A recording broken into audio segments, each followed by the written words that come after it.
드디어 2차 전지 쇼커버링 장세가 시작이 된 걸까요? 지난주 이 시간 거듭 말씀하셨던 대로 한국형 쇼커버링 현상이 나와줬습니다. 김선영 대표님께 질문 드려보겠습니다. 코스닥은 폭등에 장중 사이드카가 발동을 했고요. 에코프로는 상한가를 기록을 하면서 아주 역사적인 대기록을 쓰면서 거래를 마쳤던 하루였습니다. 자, 과연 국내 증시 불장 계속해서 이어갈 수 있을 거라고 보십니까? 일단은 어느 정도에서는 좀 잠잠해질 분위기가 올 것 같습니다. 일단 사실 한국형 쇼커버링 현상에 대해서 계속 말씀을 드려왔었는데 주말에 사실 이건 사실 그 누구도 예상 못했던 이슈였죠. 이제 공매도 한시점 금지 조치가 나오면서 이제 이런 이슈가 나왔는데 바로 이게 어제 우리나라 급등으로 확인이 된 것 같습니다. 일단 코스피가 5.66%, 그리고 코스닥이 7.34% 올랐고요. 코덱스 레버리지와 코스닥 150 레버리지가 8.7%, 그리고 27.19%가 완전히 급등을 해버렸습니다. 그래서 코스피가 하루 기준으로 제일 많이 올랐었던 역사적 1위 기록을 사실 어제 갈아치웠다라고 좀 보시면 될 것 같은데요. 일단 저도 이제 공매도 제도 개선에 대해서는 우리 한국경제 TV를 통해서 보니까 제가 제일 처음 얘기한 게 2020년도 8월 28일이더라고요. 그때부터 이제 한 두세 번 계속 얘기를 했었는데 그때 다뤘던 내용 아마 여러분들이 궁금하실 것 같아서 제가 한 번 더 준비해 봤습니다. 첫 번째 준비한 화면 보시죠. 일단 당시 2021년도 5월 3일 방송에서 이제 코로나 팬데믹 이후에 1년 2개월 만에 이제 공매도를 중지한 적이 있었는데 당시 코스피가 그 1년 2개월 기간 동안에 코스피가 88% 올랐고요. 코스닥 같은 경우는 104% 올랐습니다. 물론 당시에는 정말 지수가 빨리 급락했던 터라서 되돌림 구간도 있었는데 되돌림 구간 빼놓고 보더라도 코스피 기준으로 50%가 올랐습니다. 그리고 그 다음 자료가 중요할 것 같은데요. 그 다음 자료 한번 보시죠. 총 3가지 케이스 준비해봤습니다. 공매도가 중지됐던 3번째 케이스인데 이제 2008년도 금융위기, 그리고 2011년도 유럽 재정위기, 2020년도 코로나 팬데믹 이후에 이제 분석을 해본 자료인데요. 잘 보시면은 2008년도에는 약 7개월 정도 금지 기간이 있었는데 해당 기간 코스피는 한 3% 밀렸고요. 코스닥 같은 경우는 19.9% 올랐습니다. 그리고 2011년도에 유럽 재정위기에는 코스피가 5.6%가 올랐고 코스닥은 12.3% 올랐고요. 그리고 2020년도 코로나 팬데믹 때는 좀 특히 많이 올랐죠. 코스피는 83.56%, 코스닥은 94% 정도 올랐고 되돌림 구간 빼면은 코스피가 한 50% 정도 상승을 했습니다.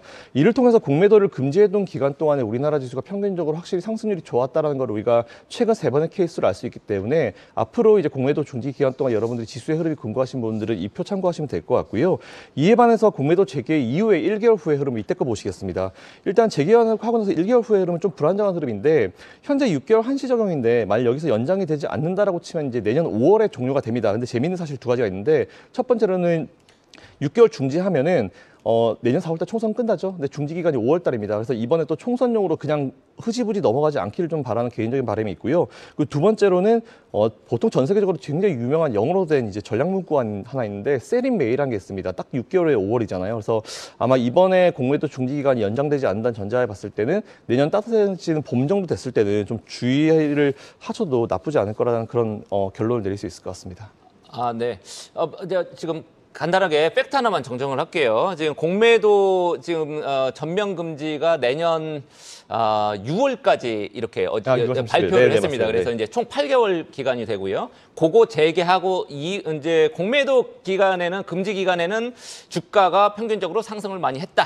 그리고 나서 그게 끝나고 나서는 좀 불안하다라는 게 이제 역사적인 그런 어떤 사례였다. 이게 우리 김 대표님이 가져오셨고 지금 좀 아까 이제 표에서도 봤듯이 과거에 이제 유럽의 재정위기도 있었고 글로벌 금융위기 때도 공매도 금지를 했고 그다음에 코로나 위기 때도 금지를 했단 말이죠. 지금 무슨 위기인가요? 지금은 총선 위기인가요? 글쎄요. 그거는 이제 나중에 따져보도록 하고요.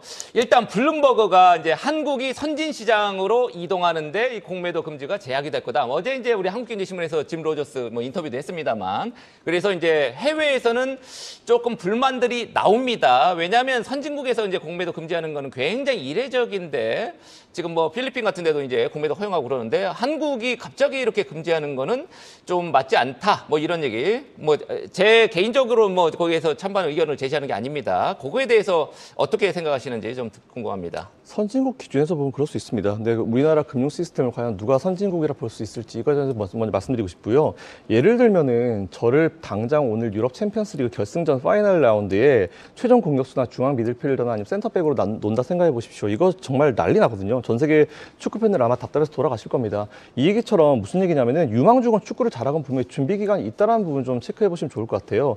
우리나라는 아직 금융 시스템에 대해서 개선돼야 될 부분이 굉장히 많습니다. 일단 공매도 제도만 보더라도 마찬가지인데 블룸버그는 당장 우리나라가 선진국 지수에 편입을 해야 되는 것처럼 얘기해야 되는데 저도 당연히 들어가야 된다고 생각합니다. 지금 이머징 마켓 지수에 들어가지 말아야 될 국가 중에 우리나라가 있다고 생각하는데 들어가야 되지만 중요한 건 그 전에 선행돼야 될 것이 뭐냐, 내실입니다. 우리나라 금융 시스템의 내실이 갖춰지고 나서 충분히 내실을 만들고 나서 들어가도 사실 그쪽은 전쟁판인데 오히려 지금 들어가면 역효과가 좀 클 거라 보고 있고요. 그리고 짐 로저스가 말씀하신 부분 사실 제가 굉장히 존경하는 분이고 우리나라도 메이저가 되기 위해서 해당 무대에 진출해야 되는 건 맞습니다. 근데 그 전에 우리가 알아야 될 건 단 한 번 더 말씀드리지만 우리나라 금융 시스템의 내실을 다지는 게 중요합니다.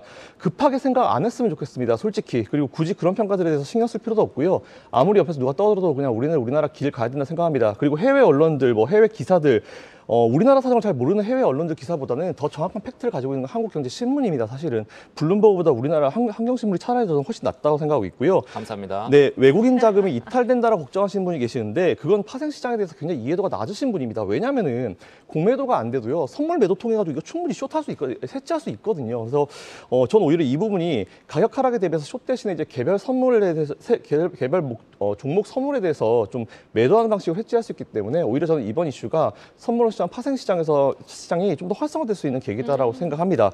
보통 기관이나 외국인들은 이제 대형주 위주로 많이 이제 운용을 해요. 근데 현재 대형주는 모두 이제 선물 거래가 가능하기 때문에 이거에 대해서는 제약 거의 없다라고 보고 있고요.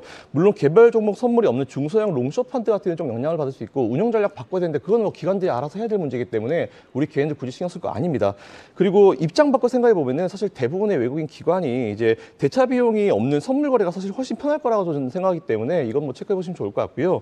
물론 기관 내규에 따라서 뭐 거래 위축이 될 수 있는데 그건 그 기관 사정입니다. 우리가 신경 쓸 거 아니고요. 그리고 마지막으로 2차 전지 등 어제 이제 숏 커버링 수혜를 본 거 분명히 맞다라고 말씀드리고 제가 2차 전지에 대해서 굉장히 좋은 뷰를 계속 내려가도 저는 좋은 뷰를 계속 제시해드렸던 거 여러분 잘 아실 거예요. 그런 상황에서 말씀을 드리는데 어저께는 우리가 분명히 좀 신중하게 생각을 해봐야 됩니다. 너무 과합니다. 그래서 저는 어제 누가 저한테 2차 전지 지금 매수해도 될까요? 라고 물어보면 저는 일단 있으라고 했거든요. 왜냐하면 이제 수급적인 부분이 개선이 된 건데 불과 일주일 전만 하더라도 이제 중국의 저가 공세나 뭐 LFP나 아니면 리튬 가격 하락 같은 거 이런 이슈 때문에 사실 많이 밀렸는데 사실 그 며칠 사이에 업황에 대해서 바뀐 부분이 전혀 없습니다. 물론 수급이 중요한 건 맞긴 맞는데 2차 전지 업종 실적을 턴어라운드 하는 만한 어떤 그런 업황 부분이 변화가 전혀 없기 때문에 이 부분 체크해 보시면 좋을 것 같고요. 하지만 2차 전지 업종에 대해서 계속 긍정적인 뷰를 제시해 드리겠다라는 의견 드리겠습니다. 네, 알겠습니다.